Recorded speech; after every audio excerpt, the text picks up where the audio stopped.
امام حسن کے پاس ایک بندہ ہے، بڑی مزیدار بات داتا علی اجویری نے لکھی، مجھے پڑھ کے بڑا ہی مزہ آیا اور سمجھ بھی آئی کہ اہل بیت نبوت کی اصل مخالفت کون کرتا ہے۔ ایک شخص آیا تو اس نے آ کے نا معاذ اللہ حضرت مولا علی شیر خدا کو، معاذ اللہ ثم معاذ اللہ، امام حسن کے والد کو برا بلا کہا، پھر امام حسن کو کہا، وہ برا بلا کہتا جا رہا ہے، امام حسن مسکراتے جا رہے ہیں، ہنستے جا رہے ہیں۔ انجوائے کرنے کا آپ کا موڈ بن جائے تو سب کچھ انجوائے ہو سکتا ہے، لیکن اگر آپ نے مرچیں دانتوں کے نیچے رکھ کے اچھی طرح چبا لی ہوں اور کانوں سے بھی دھواں نکل رہا ہو تو پھر تو بھائی کوئی چیز بھی انجوائے نہیں ہوتی، پھر تو قصور یہ ہے کہ مرچیں نہیں چبانی تھی، آپ نے اپنا مزاج خود بڑا کڑوا کر لیا ہے، وہ کیسے کام چلے گا؟ وہ آیا تو اس نے آ کے نا امام حسن کو، آپ کے والد کو معاذ اللہ ثم معاذ اللہ نقل کفر نہ باشد برا بھلا کہا۔ وہ کہتا جا رہا ہے، امام صاحب ہنستے جا رہے ہیں۔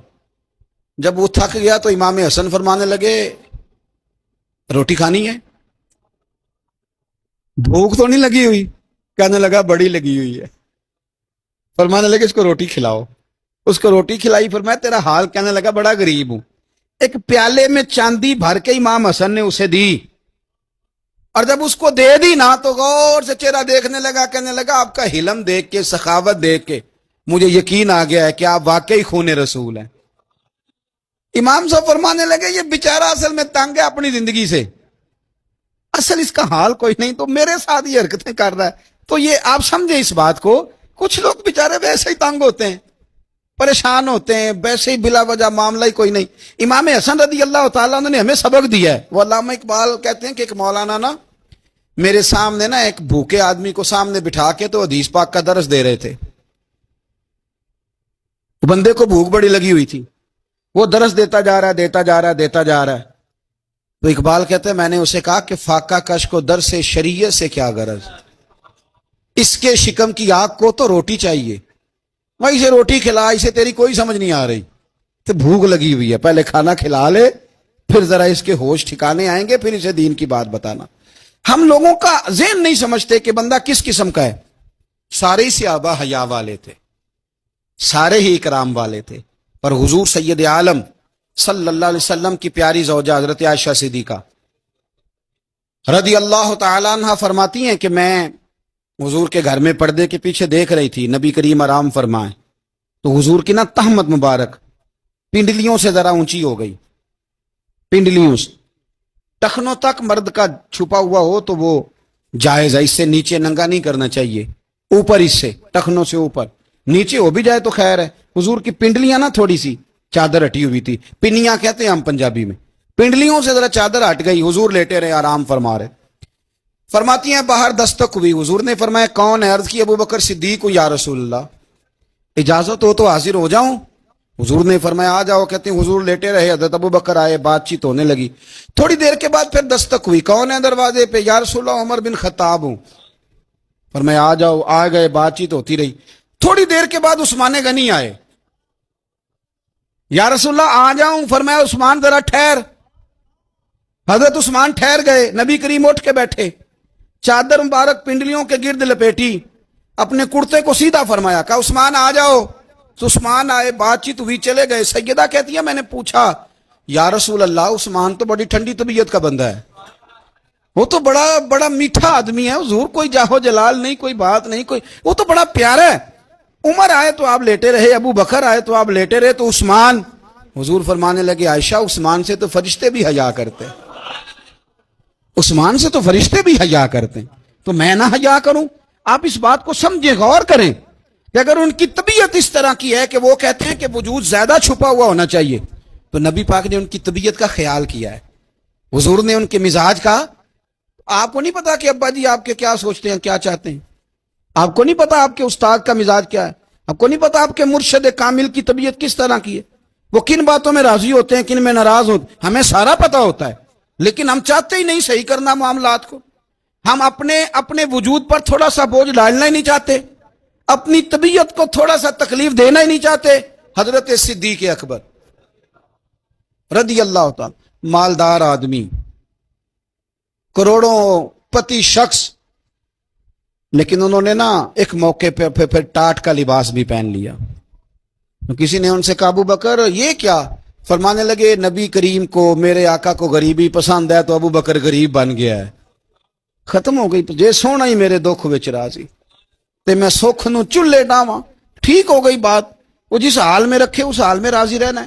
یہ جو مزاج ہے نا ہمارا کہ میں ڈھلنا نہیں چاہتا, میں بدلنا نہیں چاہتا, ہم تو غلام ہیں پھر بھی نہیں بدلتے. تھوڑا سا خیال کریں.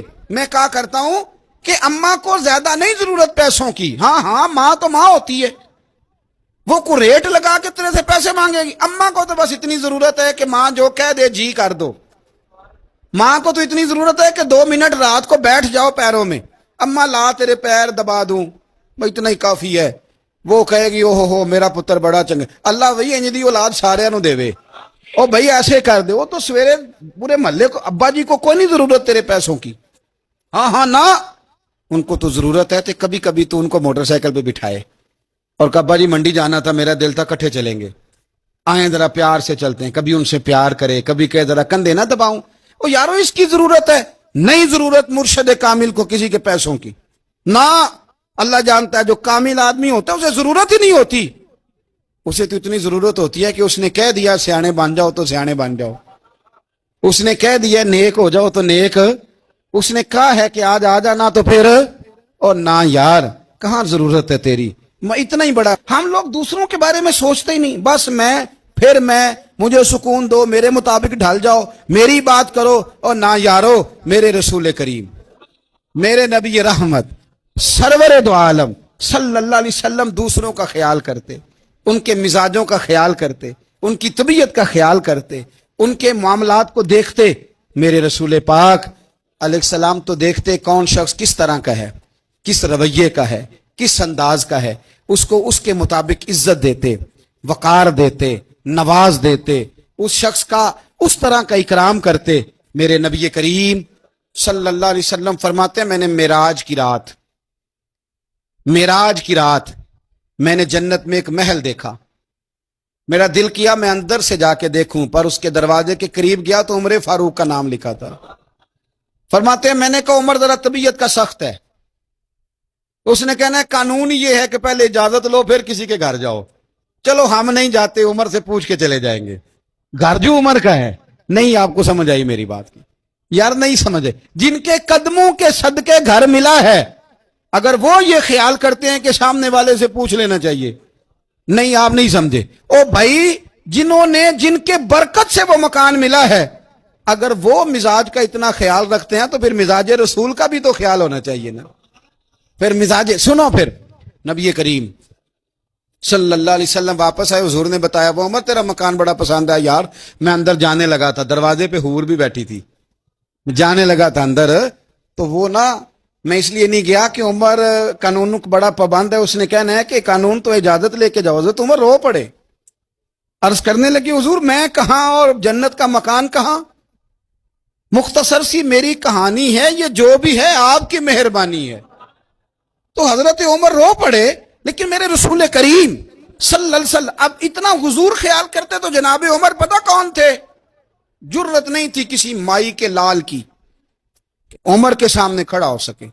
ہاں جس کے سامنے شیطان نہ ٹھہر سکے, نکل جاتا ہے شیطان بھی. لیکن صحابہ کہتے ہیں جب کبھی حضور کے چہرے پہ شکن آتی تو اتنا وجود ہم نے کسی کا کامتے نہیں دیکھا جتنا عمر کانپا کرتے تھے. کبھی تاری ہوتی تھی وہ دلیر میں کہیں اور ہوں, یہاں تو میں غلام ہوں, یہاں تو میں نوکر ہوں. دعا منگیا کرو سنگیو کتے مرشد نہ روس جاؤ. رو پڑتے. اور طریقہ کیا ہوتا, زمین پہ کونیاں رکھ کے نا, کونیاں گھٹنے, اب میں آپ کو کر کے کیسے دکھاؤں, حدیث صحیح میں موجود. یہ کونیاں زمین پہ رکھ کے نا, جیسے بچے نہیں چلتے, کونیاں دونوں زمین پہ حضرت عمر رکھ دیتے اور یوں کونیاں رکھ کے تو یوں ہاتھ باندھ دیتے حضور کے سامنے, نیچے کونیاں اور ہاتھ باندھتے اور پھر روتے. جب حضور ناراض ہوتے تو کسی اور سے ناراض ہے نبی پاک, عمر سے نہیں, تو یوں دونوں ہاتھ بچھا دیتے, یوں ہاتھ باندھتے اور کہتے رضیت باللہ ربم وبالاسلام دینم ونبینا محمد صلی اللہ علیہ وسلم. یا رسول اللہ میں بڑا راضی ہوں کہ اللہ میرا رب ہے. حضور میں بڑا راضی ہوں, حضور میں بڑا راضی ہوں کہ اسلام میرا دین ہے, و محمد نبیم و رسولہ, اور میں بڑا راضی ہوں کہ اللہ نے محمد کو نبی اور رسول بنایا. حضور بڑا راضی ہوں میرے